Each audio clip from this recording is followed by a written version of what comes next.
Greetings, ladies and gentlemen. Today is April 10th, another weekend of baseball in the books. The Rays still haven't lost. Let's talk about it.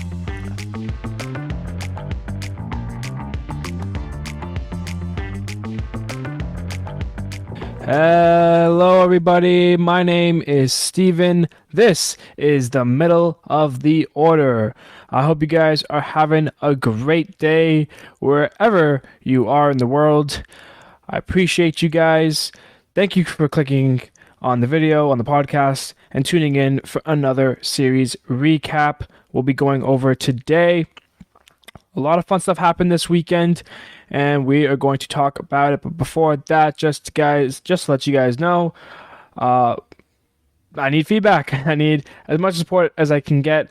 So any and all greatly appreciated. Social medias, Instagram and Twitter, mid_of_the_order. Whether you're watching this on Spotify, Apple Podcasts, YouTube, or the Buzzsprout page, I appreciate you. Thank you very much. We're going to jump right in to this week's this weekend's series recap, And yeah, let's do it.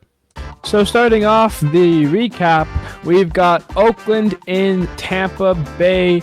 Isaac Paredes, he hits a grand slam early in this one. Manuel Margot, Benincourt, and Wander Franco would also hit homers in this one. Shea Langeliers, Oakland's best player, ?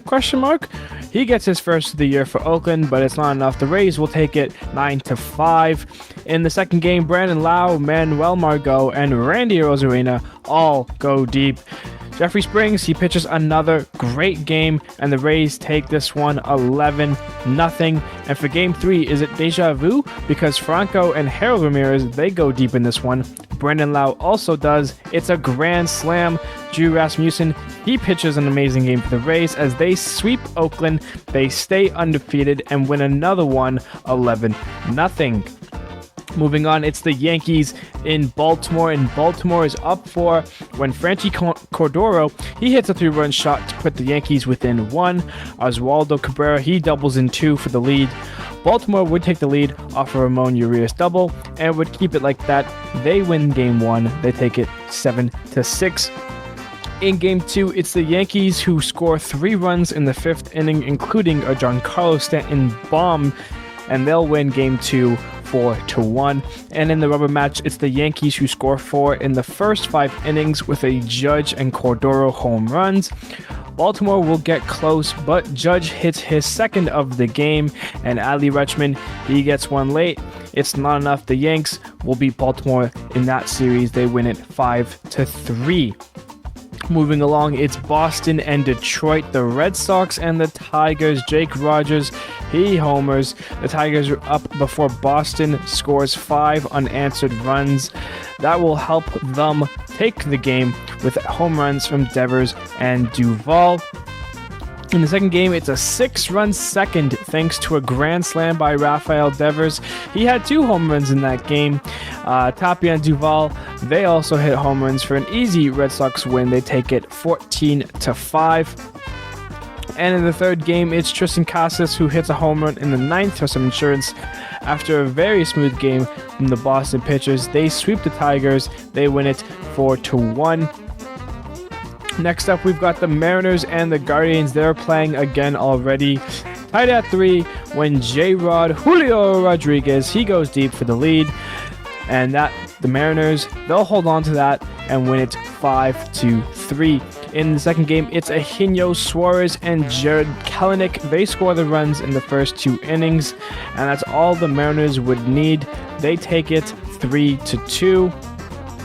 And in the third game, Kyle Riley, he gets the scoring try with his first homer of the year. Will Brennan for the Guardians, he doubles in 2 in the 9th to tie the game, and that will send it to extras. The Mariners would score 2 in the 11th, so the Guardians would have to follow suit and score 2 as well. Heading into the 12th inning, the Mariners get 1. The Guardians have had enough of this. They score 2. Josh Bell walks it off. They avoid the sweep. They'll win it 7-6. Astros and Twins. Let's jump to the end of the game, tied at 1. We're heading into extras. Astros get a run, but the Twins get to Kyle Farmer with that walk-off single. The Twins take the first game. They win it 3-2. Game 2, and after his walk-off last night, Kyle Farmer, he starts the day with a 3-run shot for his first of the year, but Yordan Alvarez, he ties it up with one swing from 4-0 to 4-4, a grand slam, makes it a whole new ball game. Byron Buxton, he gets a 3-run shot, and Pena, the World Series hero in last year, he gets his first homer of the year, but Twins win it 9-6. And in the third game, the Astros trying to avoid the sweep, and Chas McCormick will help with that. He scores 3 of the 4 Houston runs, including a 2-run shot. The Astros do avoid getting swept. They take it 5-1. Moving West Coast, it's the Blue Jays in LA to take on the Angels, and Trout starts the series with a 2-run shot in the first inning. The Angels hold that 3-1 lead heading into the 7th, but it is Bo Bichette who hits a bomb, a 3-run shot. The Jays will take the lead, and they will keep it. They take the game 4-3. In the second game, it's Bo Bichette and Matt Chapman. They both get 2-run home runs in the same inning to put the Jays up 4. Springer hits one out here as well. That will extend the lead. His first of the year, but it's Luis Rengifo who homers for the Angels to get them down 1. But who else but Mike Trout? He hits a 3-run shot late in that one to give the Angels the lead. Hunter Renfroe with a 2-run shot for some insurance. The Angels take it 9-5. And for the rubber match, what a game that was. It's all Angels in the first 5 innings, with home runs from Hunter Renfroe, Shohei Ohtani, and Logan O'Hoppe. That gives them a 6-run lead. The Jays look dead in the water. Wrong. Matt Chapman, grand slam. Kevin Kiermaier triple. The Jays score 6 in the 6th to tie it. In the next inning, they score 4 more. But Drury hits a home run, and then the Angels score 3 off of Romano in the 9th to tie it. We're going to need extras, and things will get dicey in the bottom of the 10th. The Jays scored 2 in the top of the 10th, and they had just walked in a run. Tim Mayza comes into the game to face Ohtani, and he gets the save. He gets Ohtani to ground out. The Jays win it 12-11. Now we're going back to East Coast. It's the Padres and the Braves, and it's Orlando Arcia who hits a home run. Matt Carpenter for the Padres, a 3-run shot. That all happened in the early stages of this one. Cronenworth gets his first of the year to tie it up at 6. But again, Orlando Arcia, he singles for a walk-off base hit. The Braves win it 7-6. In the second game, the Padres are up 3 before the Braves tie it up by scoring 3 in the third with an Ozuna bomb to be a part of that. A Bogarts base hit would give the Padres the lead, and they would not let it go. They take the second game 5-4. In the third game, it's Soto who gets the scoring started with a solo shot in the third inning, and the Padres would score 2 more in the fourth. And with a great outing by Michael Wacha, they take the game 4-1. And for the fourth game in this series, Sunday Night Baseball, it's for the old guy, Nelson Cruz. He drives in 6 runs, including a 3-run homer. Grisham and Kim, they also go deep. The Braves cannot find an answer, and the Padres take 3 of the 4 from Atlanta. They win that one 10-2. The Fish and the Marlins are facing the Mets in New York, and it's Garrett Cooper who homers for the Marlins. But the Mets score 6 in the last 3 innings, including homers from Starling Marte, Francisco Lindor, and Pete Alonso. The Mets win it 9-3. In the second game, it's Jazz Chisholm. He hits his second home run of the year, but Alonso gets his 5th on back-to-back nights, and Eduardo Escobar, he homers to give them a little insurance. A nice start from Kodai Senga is all the Mets needed to take this one 5-2. And in the third game, it's Brian De La Cruz and Garrett Cooper again. They hit the home runs for Miami. They do not look back at the Mets. They avoid getting swept. They take game 3 7-2. Reds and Phillies, it is JT Realmuto and Edmundo Sosa. They homered late for the Phillies to help them get the first game. They'll take it 5-2. In the second game, it's the Phillies who are down 2-0 entering the last inning, and they will score 3 runs as Bryson Stott, he gets the walk-off single. The Phillies win again 3-2. And in the final game, it's Alec Bohm for the Phillies. He hit a homer in the 4th to give them a 4-2 lead. But this time, the Reds didn't go away. They score 4 runs in the last 2 innings. Jake Fraley gets a bases clearing double to give the Reds the lead in the 9th. He scores 3 runs there. They avoid getting swept. They beat the Phillies 6-4. Rangers and Cubs play kind of a quiet one. Bellinger single and a half double is how the Cubs get the runs in this one. Stroman has another great outing. The Cubs take that one easily 2-0. In game 2, it's Patrick Wisdom and Yan Gomes. They homer for the Cubs. The Cubs score 10 runs in the game. They beat the Rangers 10-3. And in the final game, the Rangers score 4 in the second and 3 in the third. They'll take the last game 8-2. Rangers avoid getting swept. There are a lot of teams avoiding the sweep in this weekend. White Sox and Pirates, it's Luis Robert. He gets a 2-homer day in this one. Jake Berger and Oscar Colas also homer for the White Sox, but it's Brian Reynolds who has another home run and a 3-run triple. The Pirates get this one back from the White Sox. They win it 13-9.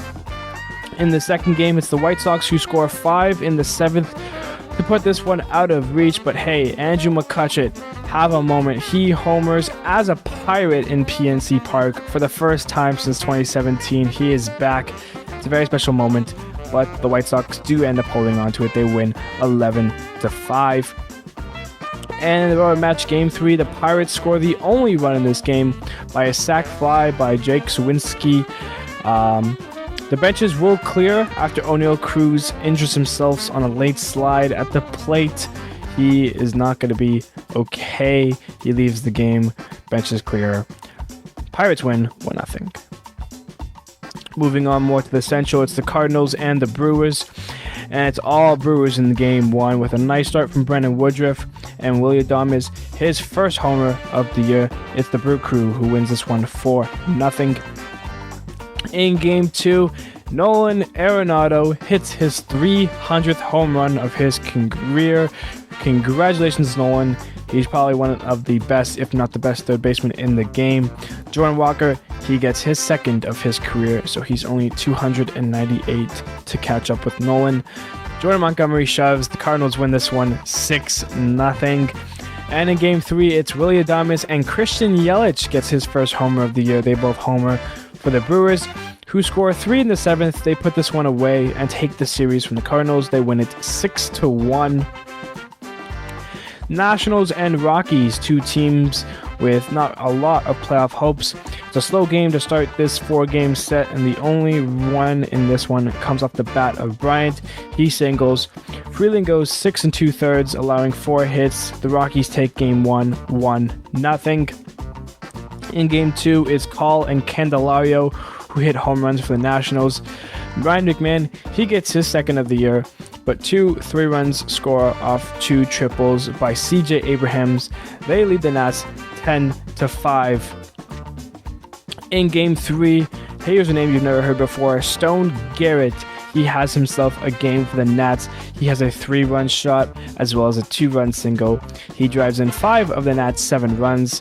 And hey, Mike Moustakas with the Rockies, he has a home run. And Elias Diaz singles in the 9th. It makes things interesting, but it's not enough. They cannot come all the way back. The Nats take this one 7-6. And in the game 4, it's Elias Diaz and Jurickson Profar who both hit their first homers of the year for the Rockies. The game is tied after 5 before the Nats put up 3 runs in the 6th. So the Rockies go out and put 4 on the board a half an inning later, and that's how that one stands. They split the series 2-2. The Rockies win it 7-6. Moving along, we've got the Royals and the Giants. It's Vinny Pasquantino and Salvador Perez. They homer late in that game. The Royals get the dub. They win it 3-1. In game 2, it's the Giants who score 4 in the 4th before the Royals get their bats going. Bobby Witt Jr., Franmil Reyes, and again Salvador Perez. They all homer in the late half of this game. The Royals snatch the game away from the Giants. They take it 6-5, and in the final game, it's Michael Conforto who has his first moment as a Giant. He breaks a tie with a bomb in the 8th inning. The Giants score 3 in that inning. They take the final game and avoid getting swept 3-1. And the final series here, it's the Dodgers and the D-backs. Game 1, Freeman gives that final blow with his first home run of the year. Dustin May, he was dealing. The Dodgers take it 5-2. In the second game, it's Outman and Taylor who homer for the Dodgers to give them an early lead. But it's Longoria and Carroll for the D-backs. They go back-to-back in the 6th. Longoria's homer ties it. Carroll's homer gives them the lead, and they would not look back after that. Gabriel Moreno, he doubles in some insurance runs as the D-backs take it 6-3. In Game 3, it's a high-scoring one here as Outman homers again to give the Dodgers 4 in the first. Perdomo and Marte, they homer for the D-backs. They will score 4. They score 6 of the 8 innings and take it 12-8. And in the final game, it's the D-backs who score 11 runs in the first 5 innings. They don't look back as they take a series from the Dodgers. They win the series 3-1 with an 11-6 win. So how about those D-backs getting a series against the Dodgers? How about those Rays? They have swept Detroit, they have swept Washington, and they have now swept Oakland. They are 9-0 to start the season. It's very impressive. You could look at the schedule and be like, this is baby food. I mean, it's Detroit, Oakland, and Washington, probably the worst teams of those divisions.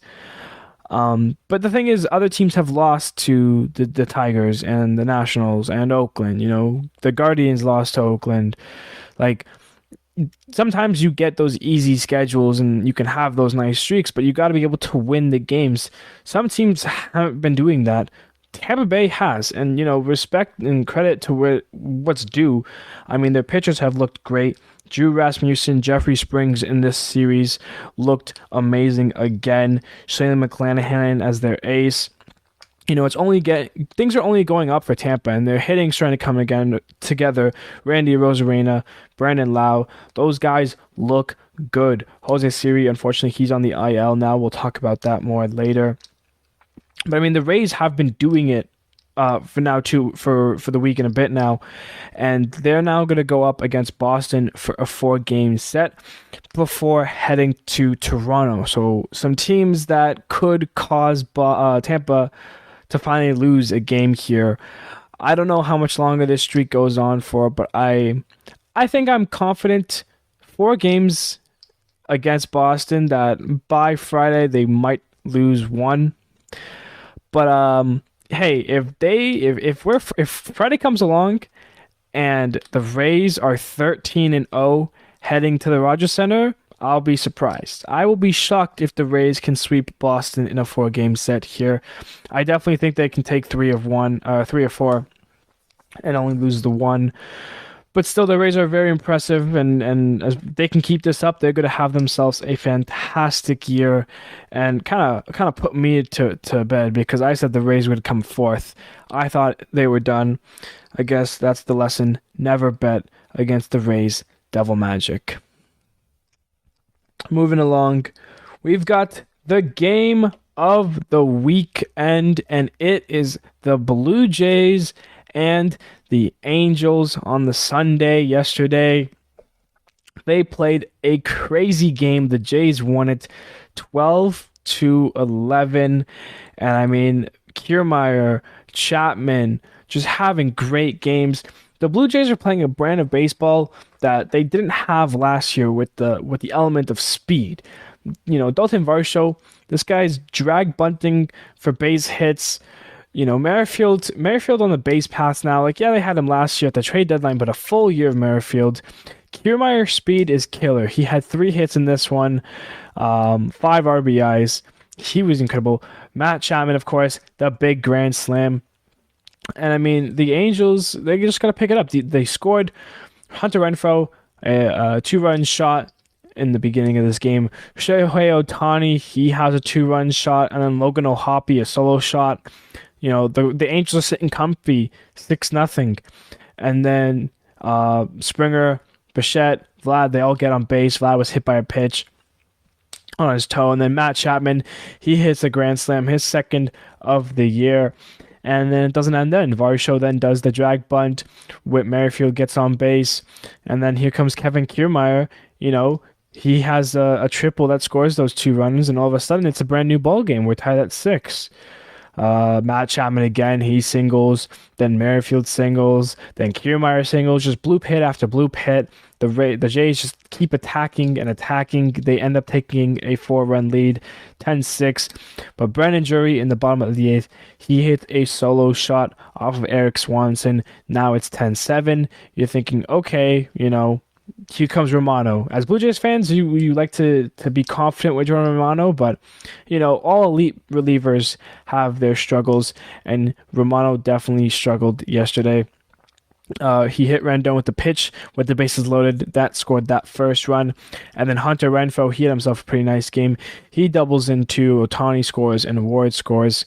And the game is now 10-10. We go to the 10th, and it's Kevin Kiermaier again. The ground rule double down the right field line. That scores a run. And George Springer, he gets a base hit to right field. Kiermaier comes around to score. With the bases loaded, Trevor Richards on the mound. He walks Mike Trout to make it 12-11. You think that's the worst of it? Nope, Ohtani's next. The Jays, they go to the bullpen. They call upon Tim Meza, the lefty, who gets Ohtani to ground out to Biggio at second. The Jays win this one, and it's an important one. The Jays will finally take a road trip home. They have an off day today on Monday before their home opener Tuesday against the Tigers. Moving on, we've got our hot and colds for the weekend series, starting off with the hots. Freddie Freeman for the Dodgers. He went 8 for 17, 5 runs scored, drove in 2 RBIs, and had himself a home run. Garrett Cooper for the Marlins. He went 5 for 11, 3 runs scored, 5 RBIs, 2 walks.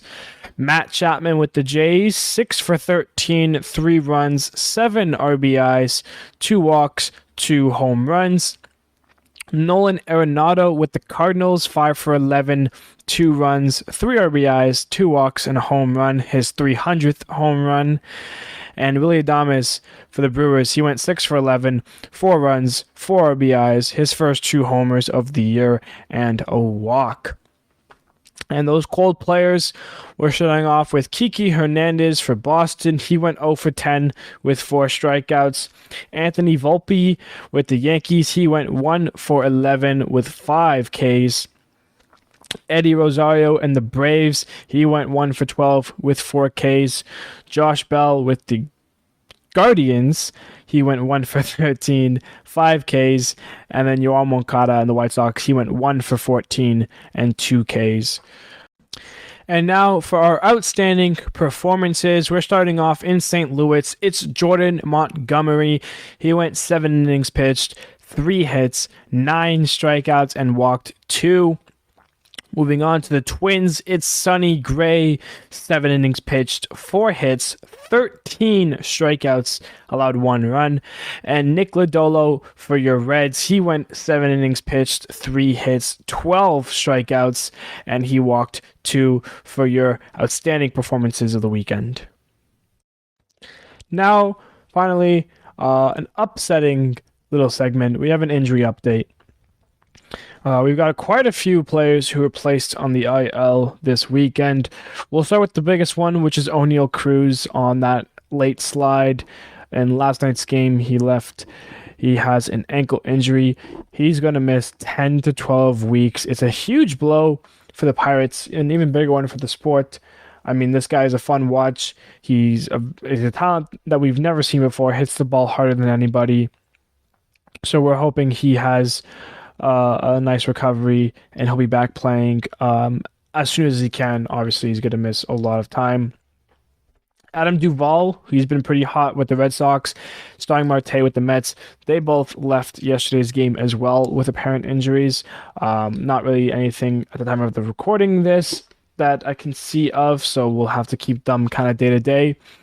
Seth Brown, he's on the IL with an oblique injury. Zach Davies, he left his start over the weekend after throwing a pitch. He has an oblique injury as well. David Dahl with the Padres, he's got a right quad injury. Andres Munoz with the Mariners, he's got some deltoid strains, so he's on the IL as well. Travis d'Arnaud with the Braves, he's on concussion protocol. He's on the IL. Kyle Lewis is illness, so I'm assuming just kind of a bad cold there. Austin Meadows, he's got anxiety. That is an IL for him. Jose Siri, he's got a right hamstring. Max Kepler, he's got, I didn't really say what he has, but he's going to be out. He's on the IL. With the Yankees, Josh Donaldson, he's got a right hamstring. And Michael Harris with the Braves, he's got a back strain. All those guys were placed on the IL. And Jake Odorizzi, who signed with the Rangers this offseason, he is going to miss the remaining of the season with a shoulder issue. He's going to need surgery. He will not be playing for the rest of 2023, unfortunately. But yeah, for all those guys, we're hoping for speedy recoveries. They've been big parts of their teams. David Dahl was a part of the walk-off with the Padres a few nights ago. Jose Siri's been hitting some nice hits for the Rays, part of their 9-0 run. Kyle Lewis, same thing. So a lot of these guys have been playing big parts, so it's upsetting to see them have to go on the IL, but we will hope for the best, and we'll keep track of them as they recover. The upcoming series, what's on the docket for this week? The Tigers are in Toronto to take the Jays for their home opener. The A's are in Baltimore. The Yankees are going to Cleveland to face the Guardians. The Red Sox are going to Tampa Bay to try and knock the Rays off their high horse. The Astros are in Pittsburgh to face the Pirates. The Marlins are in Philadelphia. Padres and the Mets, the wild card matchup last playoff season. One of the wild card matchups now, because there's 4 of them. They will have a rematch there. The Reds are in Atlanta to take on the Braves. The Mariners are going to the Cubs to play Chicago. The White Sox and the Twins, they've got a series, an important series, I would say, early on in the season here. The Royals are off to Texas to take on the Rangers. The Cardinals and Nolan Arenado are going back to Colorado to face the Rockies. Nolan back in his hometown, home team, where he kind of started his whole career there. The Nationals are going to LA to take on the Angels. The Brewers are off to Arizona to take on the Diamondbacks, and the rivalry that is the Dodgers and the Giants, they'll face off in San Francisco. And that will wrap up this episode of the Middle of the Order. Another weekend down, another week upcoming. Thank you guys so much for listening. If you have any feedback or support, leave a comment, or you can tweet or DM, Instagram, Twitter, mid_of_the_order. I hope you guys have great weeks, and I will see you guys Friday for the week recap episode. Thank you very much, guys.